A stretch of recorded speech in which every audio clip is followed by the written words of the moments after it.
Bienvenidos a nuestro podcast Juntas contra la Violencia. Hoy iniciamos con el segundo episodio. Quien les habla, Jenny Reyes y Ailín Mujica.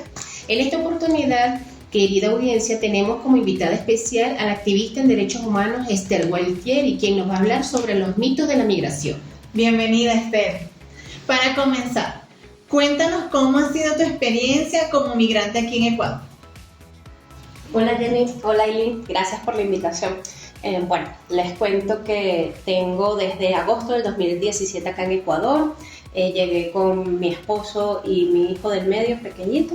Llevo desde el 2018 trabajando procesos de defensa de derechos humanos, principalmente con población migrante. También he trabajado procesos de arte, de resignificación del proceso migratorio y fortalecimiento de derechos, también con personas en situación de vulnerabilidad. Bueno, ha sido una experiencia sumamente gratificante porque he podido aportar a mi comunidad. En Venezuela no había podido hacer este trabajo humanitario que vengo haciendo acá y he aprendido mucho y también he formado parte de muchísimos procesos. Tengo un colectivo que fundé en 2019, finales de 2019, que se llama Colectivo Araguaney Educar. Y bueno, también he formado parte de otros procesos como la Escuela Popular Feminista a cargo de la prefectura, he estado en otros colectivos también y bueno, también soy parte de Juntas contra la Violencia. Perfecto, chévere. ¿Por qué es relevante, Esther, exponer este tema de los mitos de la migración? Verás, es sumamente importante hablar y desmontar estos mitos para generar otras narrativas alrededor de la migración que permitan que los migrantes podamos tener mejor calidad de vida. ¿Por qué? Porque toda esta narrativa de discriminación, que termina siendo un discurso de odio, afecta a nuestras vidas materiales. O sea, si nosotros somos una población discriminada solamente por nuestra nacionalidad, pues perdemos el acceso pleno a derechos, el acceso a la salud, a la educación, al empleo, a una vivienda. Y parece contradictorio, ¿no? Tener que recordarle a otras personas que nosotros, las personas migrantes, también somos personas y somos sujetos de derechos.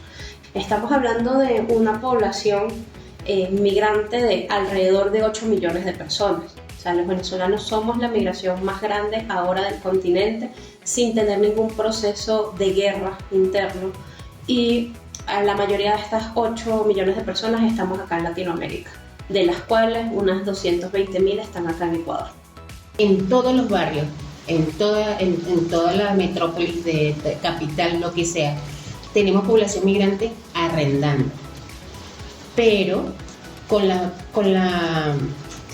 cantidad de gente que ha salido para optar a un tercer país, bien sea por espacios por espacios fronterizos no recomendables, no autorizados, y también con el apoyo de algunas organizaciones, ¿qué ha pasado con estos arriendos? ¿Cómo ha afectado? Bueno, verás que, como lo comentaba antes, la migración dinamiza la economía. Sin embargo, en un momento que llegamos a ser casi 600.000 venezolanos acá, esa cantidad ha ido disminuyendo y bueno, han quedado espacios que antes nosotros ocupábamos, pero nos hemos ido retirando del Ecuador también por ciertas condiciones, tanto económicas como de discriminación. Si tú no tienes acceso pleno al empleo, no tienes acceso pleno a una vivienda, porque no tienes cómo pagar esa vivienda. Entonces, muchas personas han buscado otras oportunidades y esto ha sido un proceso bastante dinámico, sobre todo en los últimos 2 años, ¿no? Porque después de la pandemia, todos sabemos que acá la situación económica sí se ha complicado mucho. Entonces, tienes a muchos migrantes trabajando todavía en venta informal. 9 de cada 10 personas migrantes acá en el Ecuador trabajamos de forma informal. O sea, que no tenemos acceso a seguridad social, no tenemos acceso a algún tipo de seguro y eso también nos trae complicaciones de salud y cuando tenemos esas complicaciones de salud no podemos cubrirlo. O sea, tenemos personas trabajando en el sur de Quito, por ejemplo, que cobran unos $10 al día sin ningún tipo de prestación adicional. Entonces, con esos ingresos tan bajos, mantener una familia, mantener un hogar estable económicamente, pagar servicios, pues se complica.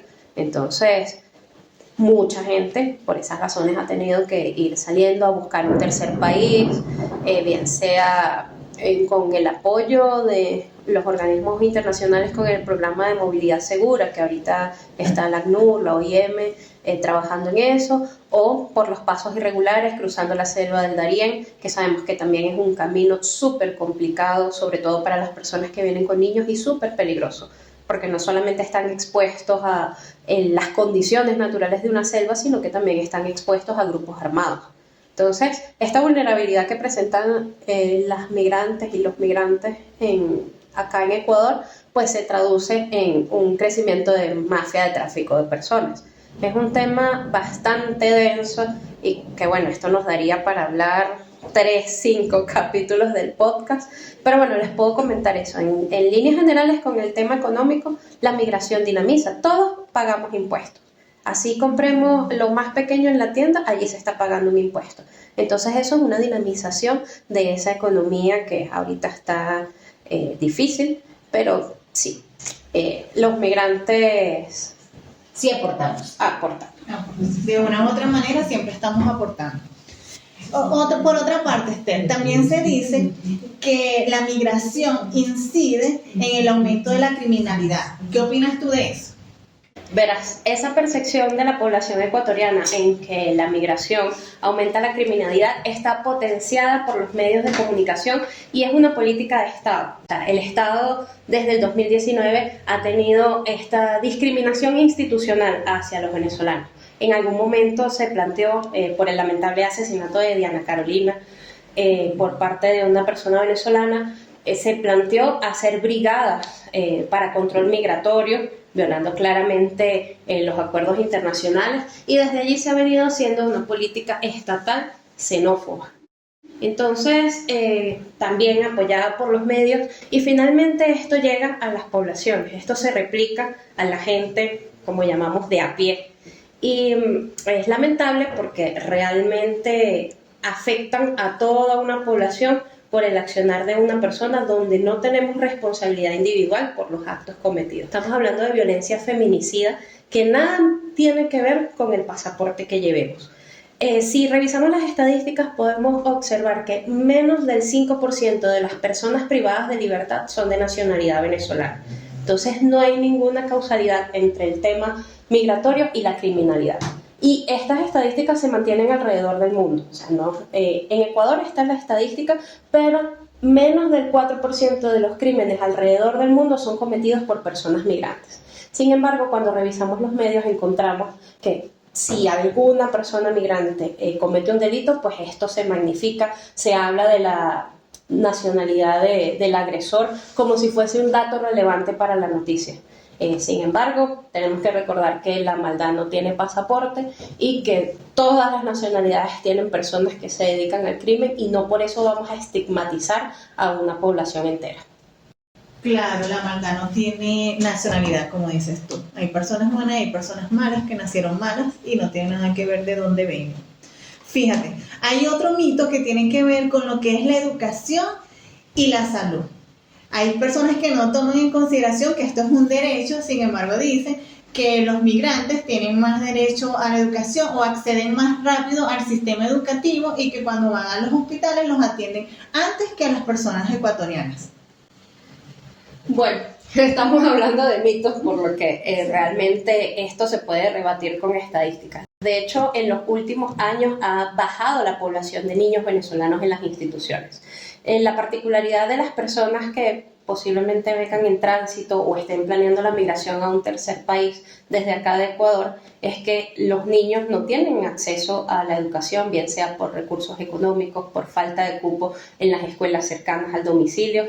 Hay organizaciones apoyadas con organismos internacionales que se han dedicado a ayudar a las personas migrantes a que sus hijos puedan estudiar. Eso, existen los mecanismos. Sin embargo, nos encontramos con la misma dificultad de la asignación de cupos, las dificultades económicas para costear uniforme, las cuotas de la escuela, porque la educación es gratuita y es un derecho. Sin embargo, para que un niño vaya a la escuela necesita útiles, necesita lápices, cuadernos, todo el material escolar. Entonces eso también puede representar una barrera para personas que se dedican al trabajo informal, que no tienen un ingreso estable ni es mayor al salario mínimo. Aquí en Ecuador, 9 de cada 10 mujeres venezolanas ganamos menos de $200 al mes. Entonces, con ese monto, sobre todo para las mujeres que son madres autónomas, cómo sostienen una casa, escuela, servicios, o sea, realmente es una condición de vulnerabilidad. Entonces, claro que internacionalmente existe el derecho de las personas tanto a la salud como a la educación. Sin embargo, nos encontramos con las mismas barreras que se encuentra la población ecuatoriana de el sistema totalmente colapsado, uno llama al 171 y no encuentra cita, que es lo mismo que le pasa a los ecuatorianos. Y tenemos adicionalmente que cuando vamos a las citas hay médicos que nos tratan mal. O sea, nosotros hemos reportado desde uno de los procesos que yo manejo, que es el colectivo Araguaney Educar, hemos reportado sistemáticamente discriminación en el sistema de salud. O sea, por ejemplo, discriminación a la hora de atender, malos tratos, que también compartimos con la población ecuatoriana. O sea, son dinámicas que nos atraviesan a todos, pero a nosotros, los migrantes, tenemos allí un componente de vulnerabilidad adicional. También cuando se logra la cita, pues el acceso a los carnets de discapacidad, a la certificación, porque ya no es un carnet, a la certificación de discapacidad también es sumamente complejo. Entonces vemos por un lado una población vulnerable, migrante, disca, que no tiene acceso a los derechos que debería tener, y pues vemos por otro lado otras poblaciones que, como tienen algún poder político o económico, pueden acceder a la certificación de discapacidad fácilmente. Entonces esas barreras de pronto para las personas migrantes son un poco más complicadas porque no siempre contamos con los mecanismos de información oportuna para poder acceder a los servicios. Por eso es que estas iniciativas como Juntas contra la Violencia es tan importante, ¿no? Porque nos ayudamos, fortalecemos estas redes y podemos informar a los demás. Perfecto, Esther. Y una cosa, como lo bien lo planteaste, esta problemática no afecta solamente a la población migrante en materia de salud y educación, sino también a la población ecuatoriana, porque tenemos hijos en edad escolar, vemos a nuestros representantes de diferentes niños pasando por las mismas necesidades que pasan la comunidad migrante, y quizás solamente los que hablan acerca de estos mitos sobre la población migrante es porque no han interactuado con nosotros. Entonces, ¿qué consejo le darías tú a la población para que se quiten esa venda de los ojos y podamos conformar una sola comunidad sin tener tantas barreras ideológicas, nacionales? ¿Qué consejo le darías tú a la población, a nuestros oyentes? Bueno, a la población de acogida, principalmente que confirmen la información. O sea, la gente está muy acostumbrada a que llega un mensaje de WhatsApp, están repartiéndole bonos a los venezolanos, y entonces hace una réplica de esa información que no tiene ningún sustento. Entonces se genera una matriz de opinión súper errada solamente por compartir una información con un medio como es el WhatsApp. Exacto, un fake news. Sin embargo, o sea, contrastar la información. O sea, porque bien, a veces nos quedamos con una sola cara. Entonces, bueno, el comercio sacó un titular donde tal persona venezolana cometió este crimen. Entonces ya automáticamente la gente piensa que todos los migrantes venezolanos somos criminales. Entonces es un tema de contrastar la información, verificar. Y bueno, a la población migrante, el consejo es que se organice. O sea, de la organización podemos tener exigibilidad de derechos. Y bueno, ya no hablamos de inclusión o integración, sino de cohesión. La idea es que nosotros seamos uno con la población de acogida, porque este es el país que nos está acogiendo, vivimos acá en este momento y bueno, es nuestra casa. Así la gente nos diga que no o que nos devolvamos a Venezuela. Ecuador en este momento es mi casa, es tu casa y es nuestra casa, y bueno, a cuidarla y a ordenarla como ordenaríamos nuestra casa. Chévere. En redes sociales, ¿cómo te encontramos, Esther, para que la gente pueda contactarte? Y por último, ¿Cuál ha sido tu experiencia dentro del grupo de Juntas contra la Violencia? Bueno, yo estoy ahorita con el proyecto de un TikTok personal, me encuentran como @egualtieri, que es el mismo user de todas mis redes sociales, y también como Araguanay Educar. Bueno, mi experiencia dentro del grupo Juntas contra la Violencia ha sido sumamente satisfactoria porque he encontrado un grupo de mujeres inteligentes, fuertes y capaces que han sido una red de apoyo. Y cuando he necesitado información, acompañamiento, contención, la he tenido.